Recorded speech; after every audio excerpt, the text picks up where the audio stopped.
West Asia is on the brink of a wider war, with at least 12 people, including children, killed in a rocket attack on a football field in Israel's Golan Heights. It is the deadliest strike on Israel since the start of the conflict in Gaza. Authorities say all those killed were aged between 10 and 20. Israel has blamed Hezbollah, an allegation outrightly denied by the Iran-backed militant group.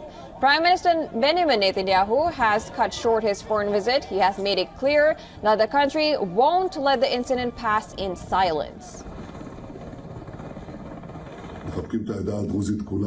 Since I was updated about the disaster, I've been holding continuous security consultations, and I've directed that our return to Israel be brought forward.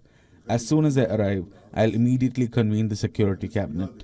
I can say that the state of Israel will not let this pass in silence. We will not overlook this. Israeli Foreign Minister said that the country was approaching an all-out war against Hezbollah in Lebanon. He underscored that Hezbollah crossed all red lines with the Golan Heights attack and has vowed a befitting response. The Israeli Defense Forces have already started preparations.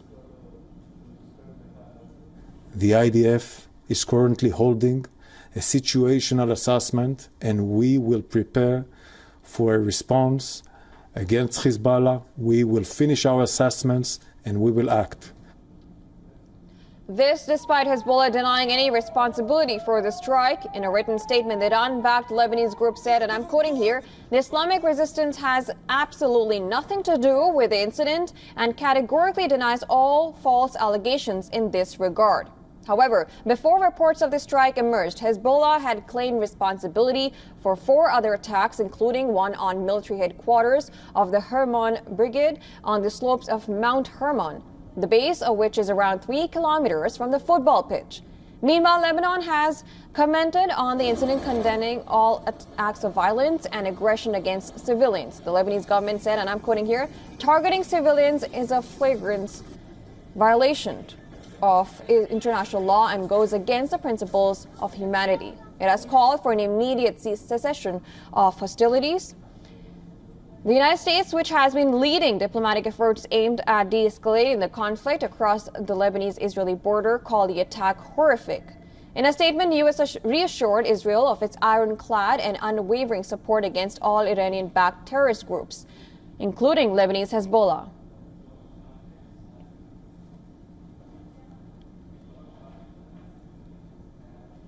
And for more on this story, we are now being joined by Adrian Kamel. He is a fellow at Arabian Peninsula Institute and Middle Eastern scholar. Now, he's also the author of a forthcoming book, Hezbollah. Thank you so much for joining us. Thank you for having me. Now, Hezbollah has denied, Lebanon has condemned the attack. Hezbollah have not taken responsibility either. Israel's Foreign Minister Israel Katz has said that it is approaching an all-out war against Hezbollah and Lebanon. Now, how are things panning out? Do you think this is the most serious escalation we can see so far? Yes, absolutely. This is by far the most serious escalation that we've seen. We've been climbing this escalation ladder for about 10 months now, and it always seemed like it was going to be one miscalculation away from turning into something really ugly.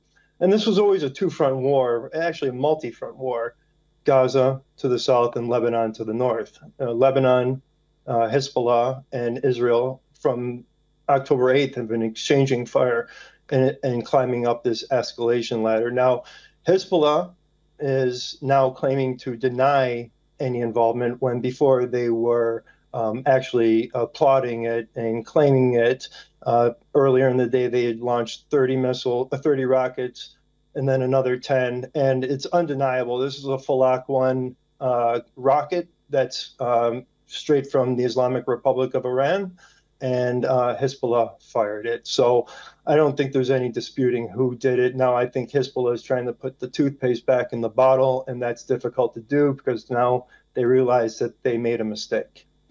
I know. And Netanyahu has stated that he is ready to strike. He has outright said that, and he has cut short his trip to the U.S. Now, how are things looking for him on the domestic front as well? Now, he's, earlier, before this attack would have happened, would we have expected that kind of action from Netanyahu, that he'll go out and say he's ready for that? And how is the U.S. reacting to this? Well, that's the interesting part because, part of this campaign, we see the military action, the bloodshed, and all that, but also the other part of it is to create political instability within Israel. And we see former leaders like Ehud Barak calling for a two-state solution immediately, peace on that northern border, peace, no more actions, when they're looking for kind of diplomatic solutions to a kind of military problem here. It's hard to say where this goes from here. There's already been one targeted strike, I believe, in Tyre in response by Israel. But we'll see in the coming days how they respond. The U.S., as far as what the messaging will be from the U.S., it's going to be the same message. It's a weak message. It's saying, don't escalate, don't create a widening war. But the war has been widening with the same message. I mean, this is the definition of insanity, of saying and repeating the same thing over and over and expecting different results. It's just gotten worse. Now that you mentioned Gaza as well, how do you think now will this event impact the ceasefire deal? Well, Hamas already rejected Israel's revisions to any type of ceasefire deal. And I think at the end of the day, we have to remember that any type of ceasefire deal, it ultimately rests with Hamas. They hold the hostages. The hostages are leverage.